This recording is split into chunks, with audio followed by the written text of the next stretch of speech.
ஏழரை சனி வந்து நிஜமாலுமே எல்லாரும் நினைக்கிற மாதிரி பாதகத்தை தான் தருமா, இல்லை ஏழரை சனிலையுமே வந்து வளர்ச்சிகள் இருக்கு அப்படிங்கிற மாதிரி விஷயங்கள் ஏதாவது இருக்கா? சனி பகவானுக்கு மட்டும் நீங்கள் ஃப்ரெண்ட் ஆயிட்டீங்க அப்படின்னா அவரை மாதிரி கொடுக்கறவர் யாருமே கிடையாது. கடின உழைப்பு அப்படிங்கிறத போடுறீங்க அப்படின்னா 1க்கு 20 டைம் டெஸ்ட் பண்ணுவார். இது சனி மகா தசையிலோ இல்லை ஏழரையிலையோ அஷ்டம சனிலையோ ரொம்ப ஒரு மாதிரி ஒரு டிப்ரெஷனில் போயிடுறாங்க. இதுலேருந்து விடுபடவே முடியாது. தாங்கிறதுக்கான ஸ்ட்ரென்த்து தான் பரிகாரம். ஏழரையை பார்த்து பயப்படவே படாதீங்க. அஷ்டம சனின்னு ஒரு பீரியட் இருக்குது. ஒரு 10க்கு 10 ரூமில் விட்டு அடித்தோம்னா என்ன பண்ணுவீங்க நீங்கள்? பஞ்சம சனியில் எதை நீங்கள் வேஸ்ட் பண்ணீங்க, எதை வந்து துச்சமாக எண்ணுனீங்க, அதுக்கெல்லாம் எங்கே வைப்பார்? ஃபுட் வேஸ்ட் பண்ணுறீங்களா? ஃபுட்டுக்கு வழி இருக்காது. ஆஸ்ட்ரோ தமிழ் அன்பு நேயர்களுக்கு வணக்கம். நம்ம சேனலை தொடர்ந்து ஜோதிடம், ஆன்மீகம் அப்படின்னு பல இன்ட்ரெஸ்டிங்கான விஷயங்கள் வந்து பார்த்துட்ருக்கோம். ஸோ அந்த வகையில் இன்றைக்கி ஜோதிட ரீதியான விஷயங்கள் பேசுகிறதுக்காக நம்ம கூட ஜோதிடர் திருமதி சௌந்தர்யா அவர்கள் இணைந்திருக்கிறாங்க. வணக்கம் மேடம். வணக்கம் மேம். ஸோ தொடர்ந்து நம்ம சேனலில் வந்து ஜோதிடம் சார்ந்த நிறைய விஷயங்கள் வந்து சொல்லிட்டு வரீங்க. இன்றைக்கி நம்ம என்ன பேச போகிறோம் அப்படின்னு பார்த்தீங்கன்னா, இப்போ கோச்சாரப்படி பார்த்தீங்கன்னா மேஷராசி, கும்பராசி, மீனராசி இந்த 3 ராசிக்காரங்களுமே வந்து ஏழரை சனி பிடியில் வந்து இருக்கிறாங்க. இப்போ ராசி வைஸ் பார்த்தீங்கன்னா எல்லா ராசிக்காரங்களுமே வந்து ஏதோ ஒரு கட்டத்தில் வந்து இந்த ஏழரை சனி பிடியில் வந்து இருக்கதா போகிறாங்க. ஏழரை சனி வந்து நிஜமாலுமே எல்லாரும் நினைக்கிற மாதிரி பாதகத்தை தான் தருமா, இல்லை ஏழரை சனிலையுமே வந்து வளர்ச்சிகள் இருக்குது அப்படிங்கிற மாதிரி விஷயங்கள் ஏதாவது இருக்கா? ஸோ இதை பற்றி கொஞ்சம் நம்ம நேயர்களுக்காக சொல்லுங்கள். அஸ்ட்ரோ தமிழா சப்ஸ்கிரைபர்களுக்கு வணக்கம். நான் உங்கள் அஸ்ட்ராலஜர் சௌந்தர்யா பேசுகிறேன். எப்பயும் சொல்கிற மாதிரி எல்லாம் வல்ல உத்திஷ்ட கணபதி எல்லாத்துக்கும் நல்ல வளங்களையும் செல்வங்களையும் கொடுத்து அருளட்டும். இன்றைக்கி நம்ம பேச போகிறது அப்படின்னு பார்த்தீங்க அப்படின்னா சனி பகவான். சனி அப்படின்னு சொல்கிறதே நம்ம பயத்தோடு தான் நம்ம சொல்கிறோம். ஏன்னா அவர் வந்து சனி பகவான் அப்படின்னு நம்ம சொல்கிறோம். அதே போல் வந்துட்டு சனி ஈஸ்வரர்னால் நம்ம சொல்கிறோம். அவர் கர்மக்காரகன், 10 குடைவர். அவருடைய வருஷங்கள் தான் பெரிய தசாபுத்தி காலம் அப்படிங்கிறது 19 வருடம். 19 வந்து நம்ம சேர்த்துறோம் அப்படின்னம்னாவே 10ன்னு வருதுங்களா? அப்போ கர்மகாரகன் வந்துட்டாருங்களா? அவர் தசாபுத்தியில் அப்படின்னு சொல்லி ஃபஸ்ட்டு தசாபுத்தியை சொல்லிவிடுவோம். தசாபுத்தியில் அப்படின்னு பார்த்தீங்கன்னா உங்களோட கம்ஃபர்ட் ஜோன், நீங்கள் ஒரு கைத்தடியாக ஒருத்தர் அப்படி சாஞ்சிட்ருக்கீங்க அப்படின்னா அதை எடுத்து விட்டுருவார். ஓகே. அம்மா மேலே சாஞ்சிட்ருக்கீங்களா? அம்மாவுக்கும் உங்களுக்கும் சண்டை. அப்பா மேலே சாஞ்சிட்ருக்கீங்களா? அப்பாவுக்கும் உங்களுக்கும் சண்டை. ஹஸ்பண்டை சார்ந்திருக்கீங்களா? சனி மகா தசையிலையும் தான், ப்ளஸ் வந்து 7.5 அஷ்டம சனியில் தான் பேர்ஸ், அதாவது மேரேஜ் ஆன கப்பிள்ஸ் எல்லாம் செப்பரேஷனில் இருக்கிறது, ஒன்று பிரியிறது அப்படிங்கிறது நடக்கும். அப்போ வந்து சனி மகா தசை வந்துருச்சுப்பா, 7.5 வந்துருச்சுப்பா, அஷ்டம சனி வந்துருச்சுப்பா அப்படின்னு சொல்லி பயப்படுறோம். ஏன் இந்த மாதிரி வந்துட்டு பின்னாடி 60ஸ்ல 40ஸ்ல 50ஸ்ல 70ஸ்ல 80ஸ்லலாம் நடக்கலை? சனி மகா தசை வந்திருக்கு, அஷ்டம சனி வந்திருக்கு, 7.5 வந்திருக்கு. ஆனால் நம்ம அம்மா அப்பாவோ அவங்களுக்கு முன்னாடி இருந்த தாத்தா பாட்டியோ பிரியலையே. இந்த காலத்தில் ஏன் நிறைய டிவோர்ஸ் கேஸு, செப்பரேஷன் நடக்குது? ஏன் அப்படின்னா இங்கே வந்து உண்மைத்தன்மை அப்படிங்கிறது இல்லை. இப்போ இருக்க காலகட்டத்தில் உண்மைத்தன்மை அப்படிங்கிறது கப்பிள்ஸ் கிட்ட இல்லை. இப்போ நம்ம ஹீரோ சனி பகவான் என்ன பண்ணுவார்? எப்பயுமே உண்மை இல்லாததை விலக்கி வச்சுருவார். அது எவ்வளோ பெரிய பொருளாக இருந்தாலும் சரி, அது எவ்வளோ பெரிய விலை மதிப்பான பொருளாக இருந்தாலும் சரி, எவ்வளோ நெருங்கின உறவாகவும் இருந்தாலும் சரி, அவர் உள்ளே வந்துட்டாரா, உனக்கு இது வேண்டாம், தூக்கி போடுறேன் அப்படிம்பாரு. அப்போ அது உங்கள் ஹஸ்பண்டாக இருந்தால் என்ன, அம்மாவாக இருந்தால் என்ன, அப்பாவாக இருந்தால் என்ன? ஆனால் நமக்கு ரொம்ப சஃபர் ஆகி சனி மகாதசை வந்துச்சுப்பா, 7.5 வந்ததுப்பா, அஷ்டம சனி வந்ததுப்பா, எங்கள் அப்பாவோட சண்டை, என் ஹஸ்பண்ட் என் கூட இல்லை, என்னுடைய தொழில் போயிடுச்சு அப்படிமோ. அந்த தொழில் உங்களுக்கு வளர்ச்சி கொடுக்காத ஒரு தொழிலாக இருக்கும். ஓகே. நம்ம எல்லாமே வந்து இப்போ தப்பாக நடக்குது அப்படின்னா அந்த கிரகத்து மேலே தான் போஸ்ட் பண்ணுவோம். ஆனால் பிரச்சனை வந்து நம்மக்கிட்ட தான் இருக்குது அப்படின்னு தெரியறதில்ல. நம்மக்கிட்ட இருக்க மைனஸ் எல்லாம் அவர் ரிமூவ் பண்ணுவார். அப்போ நானே ஒரு பெரிய மைனஸ் அப்படின்னா என்ன பண்ணுறது? அடிச்சு திருத்துவார். இங்கே பாரபட்சம் அப்படிங்கிறது கிடையவே கிடையாது. ஏன்னா இங்கே வந்து இருக்கிறது சுக்கிர பகவானோ குரு பகவானோ கிடையாது, சனி பகவான். அதனால தான் சனி பகவான் அப்படின்னாவே அந்த பேருக்கே ஒரு பவர். அந்த சனி பகவான் அந்த தசா புத்தி காலத்தில் நம்ம என்ன செய்யணும் அப்படின்னா, முடிஞ்ச அளவுக்கு நேர்மையாக இருக்கணும், உண்மையாக இருக்கணும். உண்மையான உழைப்பு வேற, கடின உழைப்பு வேற. கடின உழைப்பு அப்படிங்கிறத போடுறீங்க அப்படின்னா 1க்கு 20 டைம் டெஸ்ட் பண்ணுவார். 1 டைம் 2 டைம் கிடையாது, 20 டைம் டெஸ்ட் பண்ணுவார். ஆனால் அதிலிருந்தெல்லாம் ஜெயிச்சு வந்துட்டீங்க அப்படின்னா, சனி பகவானுக்கு மட்டும் நீங்கள் ஃப்ரெண்ட் ஆகிட்டீங்க அப்படின்னா அவரை மாதிரி கொடுக்குறவர் யாருமே கிடையாது. குரு பகவான்லாம் பக்கத்துலேயே நிற்க முடியாது. அவரை மாதிரி சனி பகவான் மாதிரி கொடுக்குறவர் யாருமே கிடையாது. ஆனால் அவர்கிட்ட ஃப்ரெண்ட் ஆகணும் அப்படின்னா அவருக்கு ஈக்குவலாக இருக்க வேணாம், அவருக்கு ஒரு பர்சன்டேஜ் நம்ம வர்றதே ரொம்ப பெரிய விஷயம். உண்மைத்தன்மை அப்படிங்கிறது இங்கே நிறையா வேணும். சரி எனக்கு இப்போ 7.5 ஸ்டார்ட் ஆகிடுச்சு, நான் என்ன பண்ணணும்? நீங்கள் எதுவும் பண்ண வேணாம். ஃபஸ்ட்டு உங்களுக்கு விரய சனி ஆரம்பிக்கிறப்பயே எல்லாம் விரயமாகும். என்ன விரயமாகும்? உங்களோட இருக்க நெகட்டிவ்ஸ் எல்லாம் விரயமாகும். தொழிலா, அந்த தொழிலில் உனக்கு வளர்ச்சி கிடையாதுப்பா, தலைமையிலே தட்டி திருப்பு, இந்த திசையில் திருப்பு, 0லேருந்து ஸ்டார்ட் பண்ணு அப்படின்னு சொல்லுவார். இப்போ கன்னிகா லக்னம், மீன லக்னம், இந்த உபய லக்னம்லாம் இருக்காங்கல்ல, இந்த லக்னக்காரங்க இந்த ராசிக்காரங்களை நோட் பண்ணி பாருங்கள். அவங்களுக்கு ஏதோ ஒரு வகையில் பெரிய பாதகம் செஞ்சது யாருன்னா அவங்க பெற்றோர்களாக இருப்பாங்க. யாருமே ஒத்துக்க மாட்டாங்க. பெற்றோர்கள் எப்படி பாதகம் செய்வாங்க? கிடையாது. நீ அந்த தம்பி வந்துட்டு இல்லை நான் ஃபோட்டோஷாப் படிக்கிறேன்னு சொல்லியிருப்பாரு. அப்படி படிக்கிறேன் அப்படின்னு சொன்னார் அப்படின்னா, இல்லை நீ டாக்டரேட் பண்ணு அப்படின்னு சொல்லியிருப்பாங்க. இவங்க டாக்டரேட் அந்த தம்பிக்கு இன்ட்ரெஸ்டே இல்லை, அங்கே போய் விட்டார் அப்படின்னா அவர் என்ன பண்ணுவார்? 2 கொலை தான் பண்ணுவார். ஆமாங்களா? இப்போ அவங்களுக்கு என்ன பிடிக்குதோ, அவங்களுக்கு எது இன்ட்ரெஸ்ட்டோ, அது இன்ட்ரெஸ்ட்டுங்கிறத தாண்டி இந்த உபய லக்னக்காரங்களுக்கு ஒரு உள்ளுணர்வு அப்படிங்கிறது அதிகம். அவங்க போக்கில் அவங்கள விட்டுறணும். அப்பா அம்மா என்ன பண்ணுவாங்கன்னா அவங்கள பேம்பர் பண்ணுறேன்னு சொல்லிட்டு அவங்களோட ட்ராக்கை மாற்றி விட்டுருவாங்க. இதனால தான் இந்த ஏன் உபய லக்னத்தை இந்த 7.5ல் சேர்க்குறேன் அப்படின்னா, உபய லக்னக்காரங்க நிறையா அடிபடுவாங்க. எதில் அப்படின்னா 7.5ல், பஞ்சம சனியில், அஷ்டம சனியில், இந்த சனி மகாதசையிலலாம் நிறையா அவங்களுக்கு அடி விழும். ஏன் அப்படின்னா அவங்களுக்கு வந்துட்டு பெற்றோர்களே வந்துட்டு இதாக பாதகமாக வர்றதுனால அவங்க அம்மா அப்பாட்டிருந்து விலக்குவார். ஓகே. அப்போ அவங்களுக்கு ஃபினான்ஷியல் அப்படிங்கிறது ஸ்டெபிலிட்டி அப்படிங்கிறது உடஞ்சிரும். ஒரு மோரல் சப்போர்ட் அப்படிங்கிறது உடஞ்சிரும். தானாக 0லேருந்து எழுந்திரிக்கணும் அப்படின்ற மாதிரி வந்துடும். அப்போ எழுந்திரிச்சு ஆகணுங்களா, ரொம்ப ஸ்ட்ரகிள். விரய சனியிலலாம் ரொம்ப அடி வாங்குவாங்க. விரய சனியில் அடி வாங்குவாங்க. ஜென்ம சனியில் தன்னைத்தானே ஏற்றுவாங்க. தனிமை அப்படிங்கிறதுல தான் இருப்பாங்க. ஜென்ம சனியில் தனிமையில் இருக்கும் போது தான் ஃபஸ்ட்டு நம்மளை பற்றி நம்ம மனசாட்சி தனியாக அந்த படத்தில் வர மாதிரி முன்னாடி வந்து நிற்கும். நம்ம வந்து இப்படி நிற்போம், நீ ஏன் இப்படி இருக்க, நீ ஏன் இதை பண்ணலை அப்படின்னு கொஷின் கேட்குறது அங்கே அம்மாவோவோ அப்பாவோவோ இருக்க மாட்டாங்க, நமக்கு நம்மளே. அப்போ நமக்கு நம்மக்கிட்ட தப்பு பண்ணவே முடியாது, ஏமாத்துறதுக்கான சான்சஸும் கிடையாது. ஓகே. அதனால தான் இப்போ வந்து சனி மகா தசையிலோ இல்லை 7.5லையோ அஷ்டம சனிலையோ ரொம்ப ஒரு மாதிரி ஒருத்தர் டிப்ரெஷனில் போயிடுறாங்க. இந்த டைமில் விபத்துலாம் ஆகுதுங்களே, மனக்குழப்பமாகி ஒருத்தர் புத்தி பேதலிப்பு அப்படிங்கிறது ஆகுதுங்களே அப்படின்னு சொன்னால், அது டிப்ரெஷனை தாங்கக்கூடிய லெவலுக்கு லக்னக்காரங்க இருக்கணும்ல. இந்த லக்னம்ங்கிறது ஜாதகர், அந்த ஜாதகருக்கு அந்த அளவுக்கு கேப்பபிலிட்டி இருக்கணும்ல. ஜாதகர் வந்து அந்த அளவுக்கு ஸ்ட்ராங் பொசிஷனில் இல்லை. அது எப்படி ப்ரிடிக்ட் பண்ணுவீங்க? அது ஏன் வருது அப்படின்னா அதுதான் கர்மா. வாங்கி வந்த வரம் அப்படிங்கிறது அவங்க மனதோட ஸ்டெபிலிட்டியும் உடல் ஸ்டெபிலிட்டியும் அந்த டைமில் இவர் சோதிக்கிற இதுக்கு அவங்க தாங்கணும். அந்த தாங்கக்கூடிய இதுக்கு தான் நம்ம பரிகாரங்கள் சொல்கிறோம். இதிலிருந்து விடுபடவே முடியாது. பரிகாரங்கள் எதுக்குன்னா, வர பிரச்சனையா நான் தாங்கிறதுக்கான ஸ்ட்ரென்த்து தான் பரிகாரம். இப்போ வந்து ஒரு ஜாதகருக்கு இந்த மாதிரி அமைப்பு இருக்குது. ஸோ அவங்க லைஃப் லாங் வந்து கஷ்டப்படுறதா போகிறாங்க அப்படிங்கும் பொழுது, இப்போது லக்னமே சரியில்லை அப்படிங்கும் பொழுது, இப்போ அவங்க மேரேஜ் கட்டத்தில் இருக்காங்க, ஒரு மேட்சிங் வந்து பார்க்குறாங்க அப்படிங்கும் பொழுது என்ன மாதிரியான ஜாதக இணைப்பு வந்து சேர்த்தணும்? இப்போ வந்து அந்த பொண்ணோட ஜாதகம் வந்து ஸ்ட்ராங்காக இருந்துச்சு அப்படின்னா இவங்களை வந்து மேலே தூக்கி விட்டுருவாங்களா, இல்லை வந்து இவங்களோட லைஃப் வந்து இப்படியே தான் இருக்குமா? இது வந்து நீங்கள் எப்படி சொல்ல போகிறீங்க? இப்போ ஜாதகர் வந்து சரியில்லை அப்படிங்கிற பட்சத்துக்கு அவங்களுக்கு ஸ்ட்ராங்கான ஒரு கர்மா பலன் இல்லை அப்படின்னு வச்சுக்கோங்களேன். 1ஆம் பாவம் நல்லா இல்லை. அதுக்கு தான் எப்பயுமே வந்து சப்ஸ்டியூட்டாக நம்ம கடவுள் எப்பயுமே ஒருத்தர் கைத்தாங்களை கொடுத்துருக்காரு. யாருமே இந்த உலகத்தில் அனாதை அப்படிங்கிறது கிடையாது. ஒவ்வொருத்தருக்கும் ஒவ்வொரு மோவர் சப்போர்ட் அப்படிங்கிறது இந்த பிரபஞ்சம் நமக்கு கொடுத்துருக்கு. 4ஆம் பாவம் அப்படிங்கிற அன்னை அதை பார்க்கணும். அப்படி சரியில்லை, இந்த உபயலக்னக்காரங்களுக்கெல்லாம் அந்த 4 அப்படிங்கிறது அடி வாங்குது அப்படின்னா 7 1 நல்லா பாருங்கள். ஏன் அந்த உபயலக்னங்கிறன்னா அந்த 7 4 இதுதான் ரொம்ப மெயின். ஒருத்தரோட ஜாதகத்தில் இப்போ ஒரு பெண்ணாக இருக்க பட்சத்தில் அம்மா அப்பா அடுத்தது கணவர், சரிங்களா, இது 2மே அடி வாங்குச்சுன்னா அங்கே தான் ரொம்ப கஷ்டம். அந்த மாதிரி இந்த உபயலக்னக்காரங்களுக்கு அப்படிங்கிறதுலாம் வரும். இந்த உபயலக்னக்காரங்களுக்கு மட்டும்தானா அப்படின்னா கிடையாது. அந்த 7ஆம் பாவம் 4ஆம் பாவம் ஸ்ட்ராங்காக இருந்துச்சுன்னா அங்கே இதே கிடையாது. இப்போ வந்து உளவியல் ரீதியாகவே நான் சொல்கிறேன்.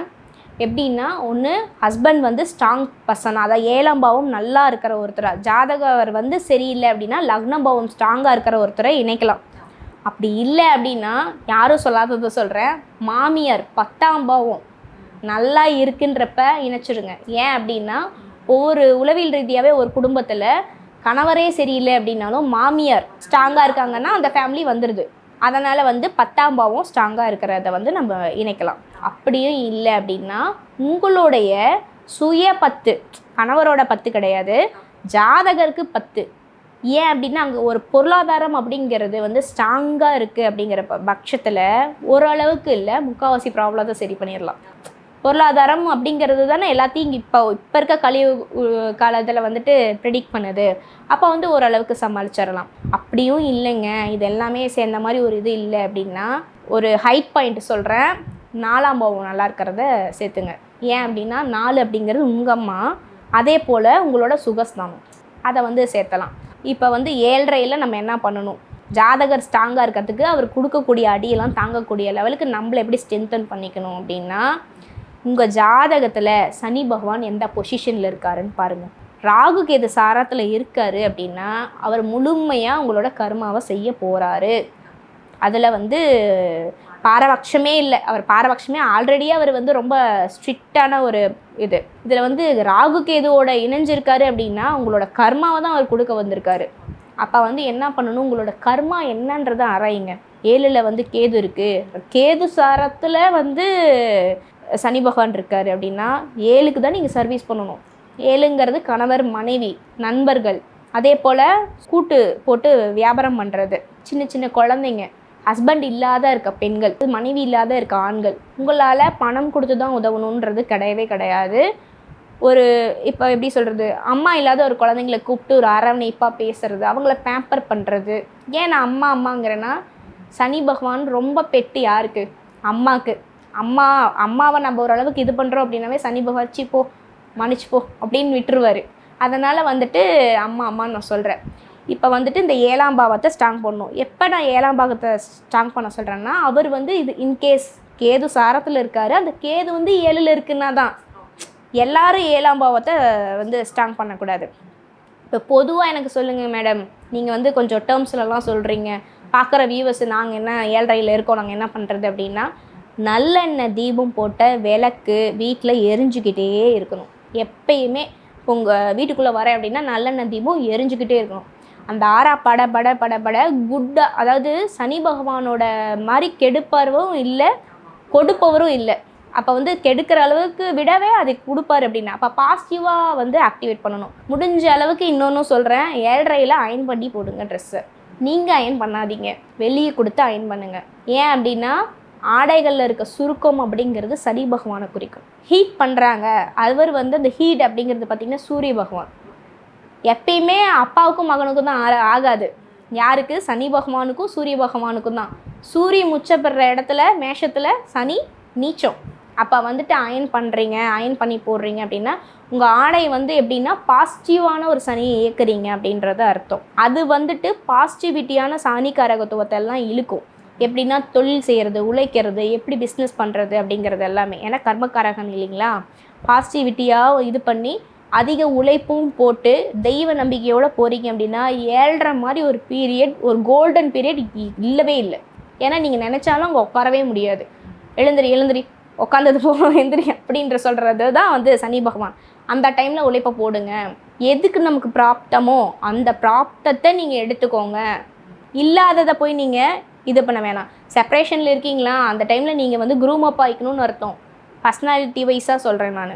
அந்த டைமில் அனலைஸ் பண்ணுங்கள். 7.5ல் வந்து நீங்கள் அனலைஸ் பண்ணணும். இல்லை இந்த குவாலிட்டிஸ்லாம் நம்மக்கிட்ட வந்து நெகட்டிவாக இருக்குது, அதுக்காக தான் நம்மளை செப்பரேஷனில் வச்சுருக்காரு அப்படின்னு சொல்லிட்டு அடுத்தவங்கக்கிட்ட இருக்க நெகட்டிவை வந்து நீங்கள் அனலைஸ் பண்ணாத, உங்ககிட்ட இருக்க நெகட்டிவ் வந்து அனலைஸ் பண்ணி முடிஞ்ச அளவுக்கு நீங்கள் இது பண்ணிக்கிறீங்க அப்படிங்கிறப்பயே நல்லது நடக்கும். ஹனுமானை வந்து பிடிச்சிக்கோங்க, வெற்றிலை தீபம் அப்படிங்கிறது போடுங்க. அதே போல் சிவபெருமான் திங்கக்கிழமை, ஏன்னா இங்கே சனி திசையிலையோ இல்லை சனி 7.5 சனி போகிறப்பையோ பார்த்திங்கன்னா மன அழுத்தம் அப்படிங்கிறது அதிகம், ரொம்ப அதிகம். இதை நீங்கள் டெஸ்ட் பண்ணணும்னு வச்சுக்கோங்களேன், ஒரு கண்ணாடி பாத்திரத்தை தினைக்கும் தொட்டுகிட்டே இருங்க. 18 நாளுக்குள்ளே வெடிஞ்சிருச்சு அப்படின்னா ஓவரான ஒரு நெகட்டிவிட்டியில் இருக்கீங்கன்னு அர்த்தம். ஓகே, அந்த மாதிரி இருக்குது. அந்த பர்சன்ஸ்லாம் என்ன பண்ணணும்னா, வில்வ பழம் இருக்குது தெரியுங்களா, கோயிலில் தலவிருஷத்தில் இருக்கும், தலவிருஷமாக இருக்கிற வில்வ பழத்தை தான் எடுக்கணும். தெரு ஓரங்களில் இருக்கிறத வேண்டாம். அதுக்கு ஒரு ரீசன் இருக்குது. கோயிலில் அது வந்து வைஷ்ணவ கோயிலாக இருக்கட்டும், சிவன் கோயிலாக இருக்கட்டும், முருகன் கோயிலாக இருக்கட்டும், எந்த விதமான கோயிலாக கூட இருக்கட்டும், தலை விருட்சமாக இருக்க வில்வ மரத்தில் இருந்து வில்வ பழத்தை, அதாவது கீழே வெடிஞ்சு விழும், அதை எடுத்துகிட்டு வந்து வச்சுக்கோங்க. வாரத்தில் 2 டைமு. அந்த குடிக்கிற நாள் மட்டும் வந்துட்டு நான்வெஜ் அப்படிங்கிறது வேண்டாம். அந்த ஜூஸை வந்து குடிச்சிங்க அப்படின்னா உங்களுக்கு இருக்க மனப்பித்தம், உடல் பித்தத்தை தாண்டி மனப்பித்தம்னு ஒன்று இருக்குது. பேகேஜ் நிறையா நம்ம வச்சுருப்போம், நெகட்டிவிட்டிஸ், அந்த வன்மம் அப்படின்லாம் சொல்லுவோம், கோபம், ஒருத்தர் மேலே, இதெல்லாமே அதெல்லாம் படிப்படியாக குறையும். ஒருத்தர் மேலே வரணும் அப்படின்னாவே நமக்கு உள்ளுக்குள்ளே இருக்க, எப்படி நம்ம உடம்பு நல்லா இருக்கணும்னா கழிவை நீக்கிறோமோ, அதே போல் மனதில் இருக்க கழிவை நீக்கினா மட்டும்தான் மேலே வர முடியும், லேசாக நம்ம பறக்க முடியும். அப்போ அந்த பேகேஜை கம்மி பண்ணணும் அப்படின்னா வில்வ பழத்தை வந்துட்டு நம்ம வந்து ஜூஸ் போட்டு குடிக்க வந்து நல்லாயிருக்கும். திங்கக்கிழமானா வில்வம் எடுத்துகிட்டு போயிட்டு உங்கள் கையால் கொடுங்க. இங்கே பெரிய கோயிலுக்கு போகணுன்னு கிடையாது, இங்கே லோக்கலில் உங்கள் வீட்டு பக்கத்தில் இருக்க சிவன் கோயிலுக்கு போயிட்டு உங்கள் கையால் கொடுத்து அர்ச்சனை பண்ணிவிட்டு அந்த வில்வத்தை 2 இலை வாங்கி உங்கள் தலையில் வச்சுக்கோங்க. தலையில் வச்சுட்டு அங்கேயே ஒரு 1/2 மணி நேரம் இருங்க. சிவன் துதி இதெல்லாம் படிங்க. ஒன்று சொல்லணும்னா, மாசில் வீணையும் மாலை மதியமும் வீசு தென்றலும் வெங்கில வேணிலும் மூசு ஒன்றை பொய்கையும் போன்றது ஈசன் எந்தனே இணையடி நிழலே. இந்த பாட்டை எப்போ பாரு நீங்கள் பாடிக்கிட்டே இருக்கலாம். இது வந்து டைமே கிடையாது, மாத விளக்கா இருக்கேன், அதெல்லாம் ஒன்றுமே கிடையாது.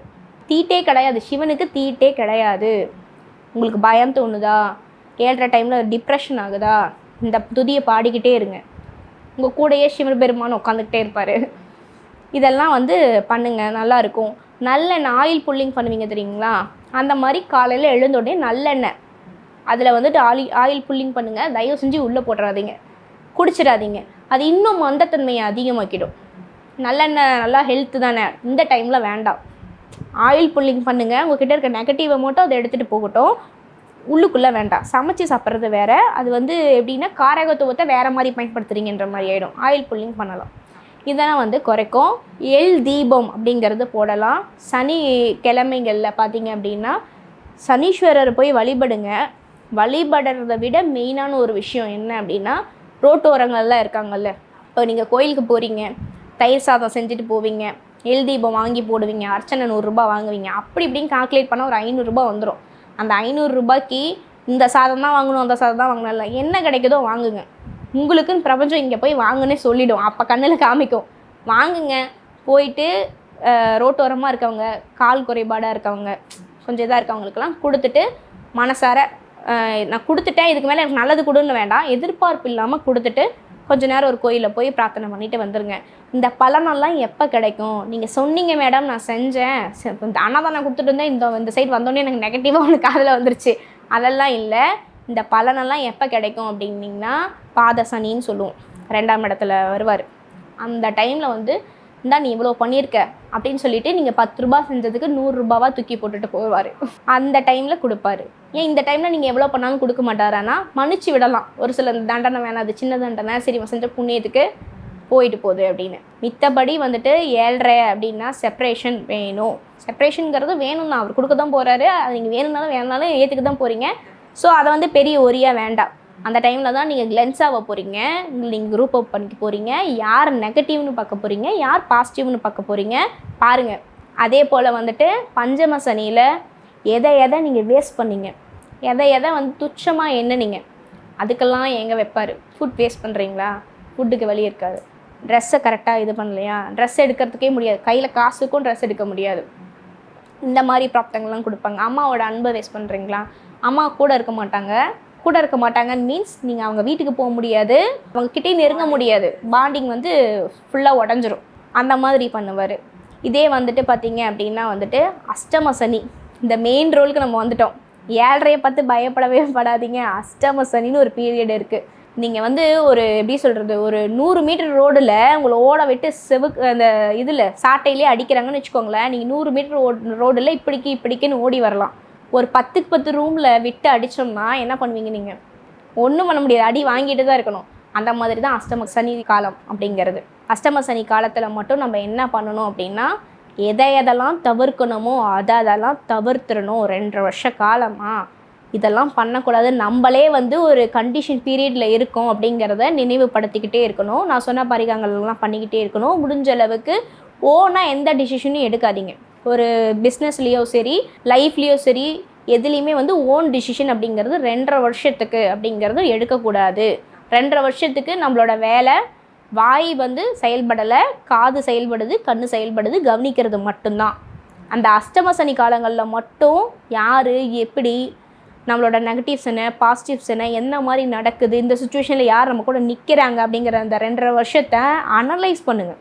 உங்ககிட்ட இருந்து எதுவுமே வெளியே வரக்கூடாது. வெளியே இருந்து எல்லாமே நீங்கள் உள் வாங்கிக்கிறீங்க அப்படிங்கிற பட்சத்தில் அந்த 2.5 வருஷம் முடிஞ்ச உடனே உங்கள் லைஃப் அப்படியே சேஞ்ச் ஆகிடும்.